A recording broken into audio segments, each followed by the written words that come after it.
配云来关心国内消息。这个嘉南药理大学为了庆祝56周年的校庆，特别甲军方合作，伫校内举办军事嘉年华活动，互阮把驾车驶入校园。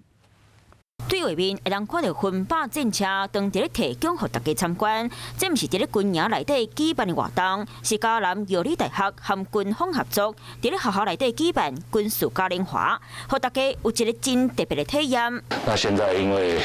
年轻人没有这样子的一个经历哈，所以我们希望透过这样的活动，让学生能够感受到全民国防的一个重要性。军方早真侪装备提供予学校内底的老师、学生看，嘛说真侪趣味的招关游戏，希望用轻松的方式，让每一个人了解到全民国防的意义。借由今天这样子的一个展示哈，让学生能够坚定的看到我们有很坚实的国防哈。透过举办活动，唔但让学校56周年庆变更加趣味，嘛唔望大家参观完这场活动，更加有爱护和守护台湾的心。